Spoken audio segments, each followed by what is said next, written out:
So in the last couple of videos, we have investigated how derivatives can have an impact on the shape of a graph. What I want to do is sort of create a little chart today, talking about what it is for the first derivative and the second derivative to have an impact on the shape of a graph.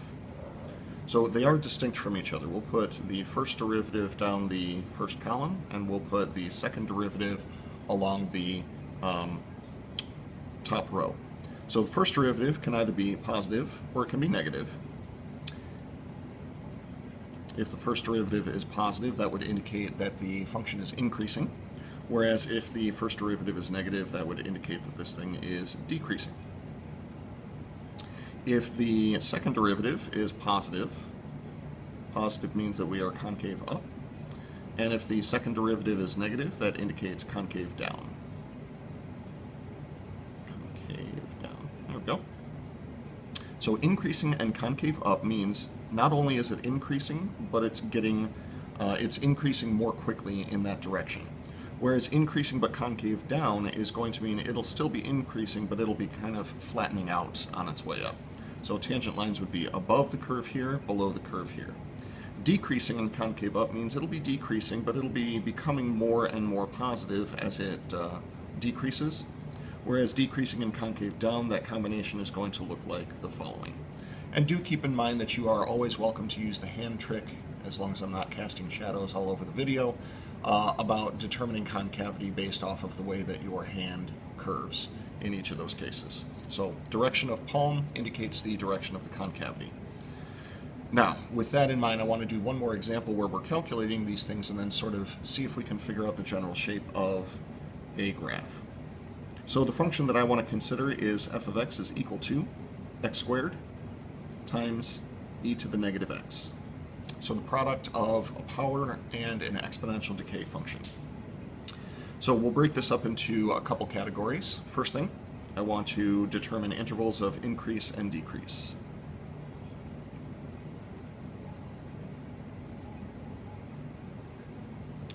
In order for us to get these intervals of increase and decrease, we'll need to be working with the first derivative. So let's take a derivative. Derivative is going to involve the power rule. So this will be first times derivative of the second. Derivative of e to the is e to the, but because we have a negative x up top, we'll multiply by the derivative of that negative x, and that'll give us a -1. That is, of course, our chain rule. Plus the second times the derivative of the first, derivative of x squared would be 2x. Reordering in such a fashion where hopefully this makes a little more sense to look at, we'll call this negative x squared e to the negative x plus 2x e to the x. Oh, excuse me, 2x e to the negative x. What we're going to do is pull out a common factor, and the common factor I'd like to pull out is e to the negative x. And we'll leave the negative x squared plus 2x the way that it is.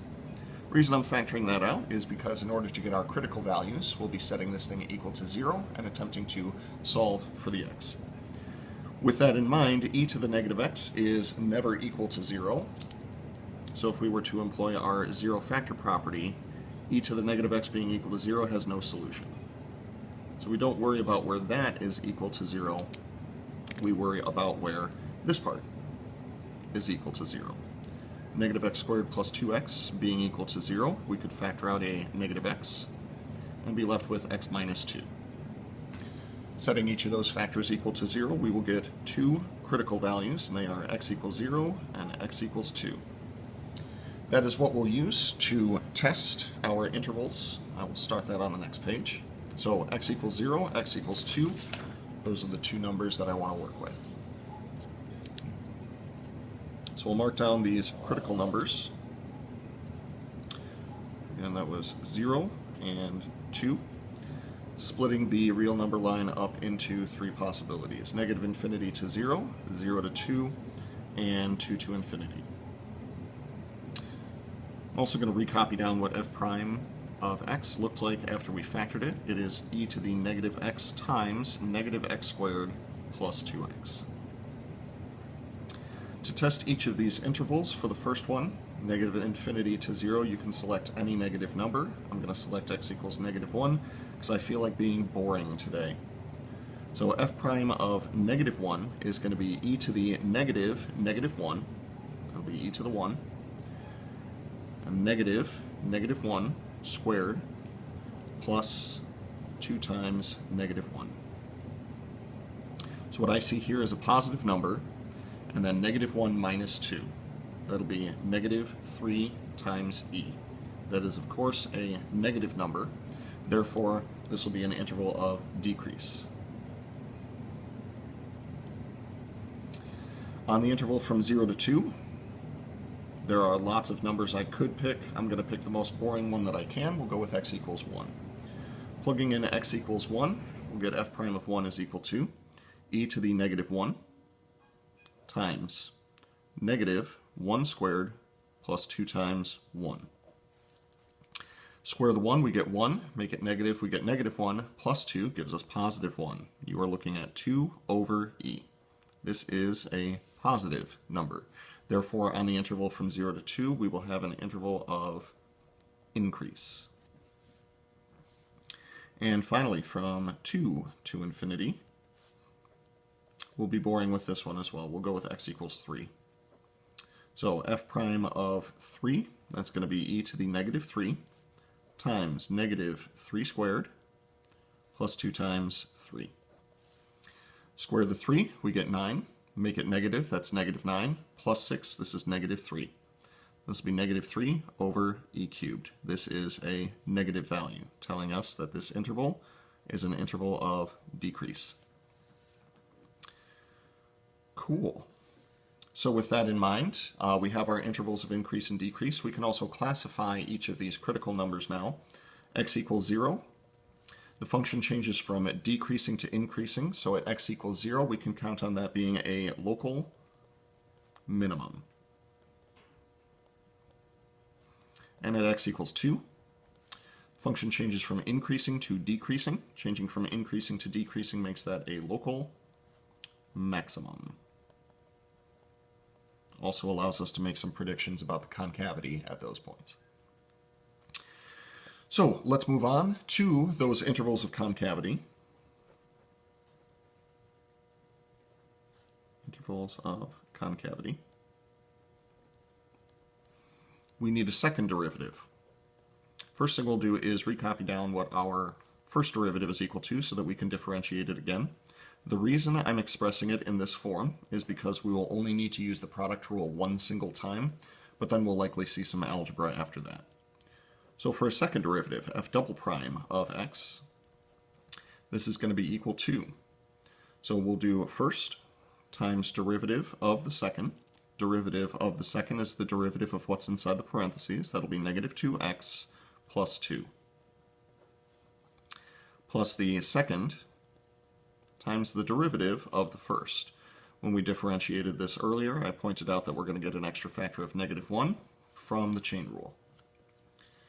Now, if I were to take an e to the negative x away from everything, which they all have in common at this point, we would be left with negative 2x plus 2 plus negative x squared plus 2x times negative 1. Do some extra distributive property and then combine like terms.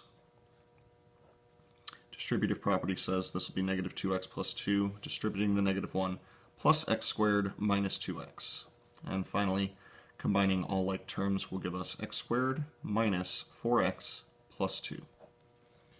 Now, as was the case on the first derivative, this has, we're going to set this equal to 0.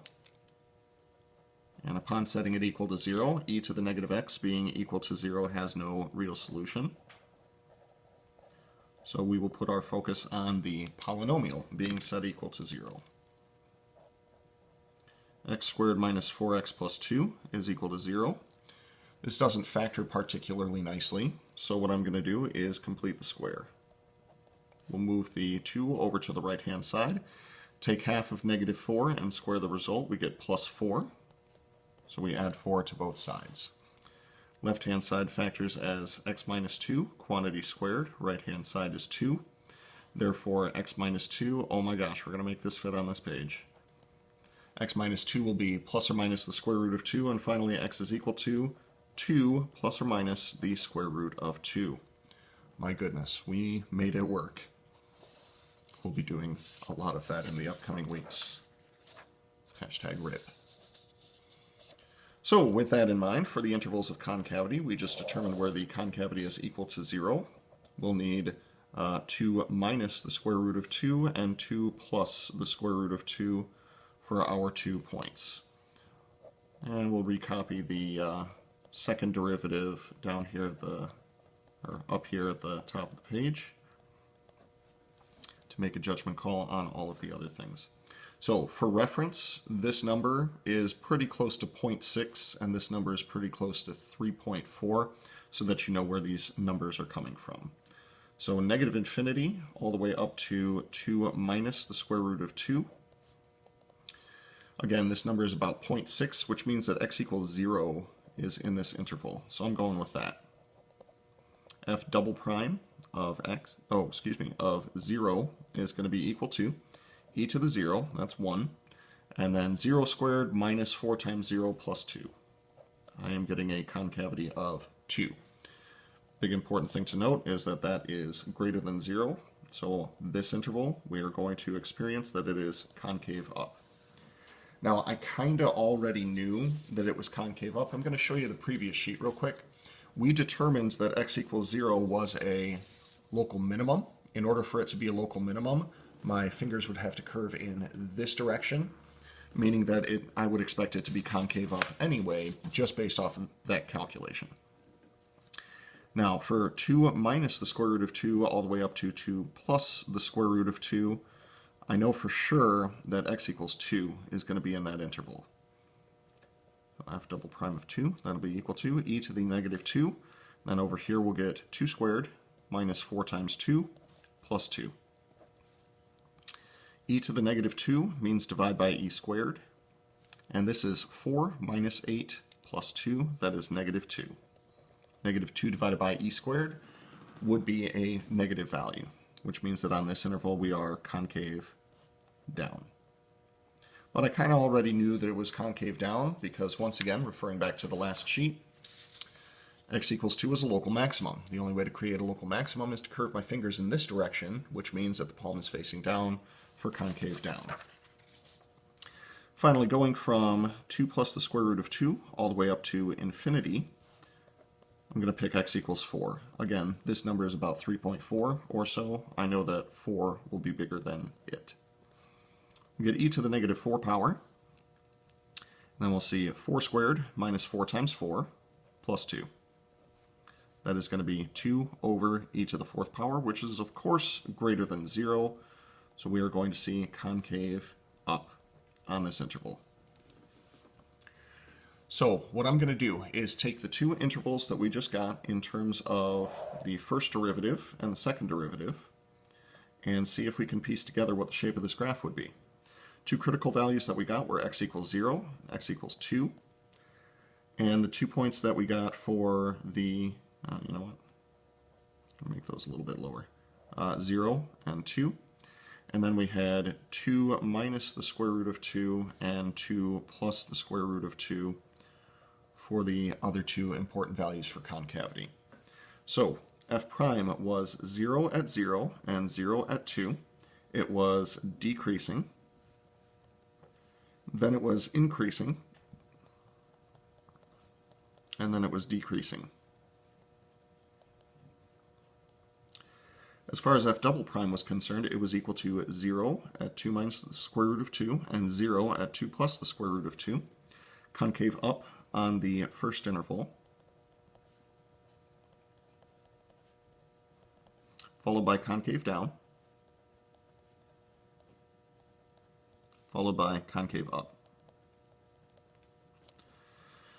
Now, if you want to refer back to the chart at the beginning of the video as far as what the shape of the graph should look like, the graph starts by being decreasing and concave up. Decreasing and concave up means that we can expect to see this shape from it.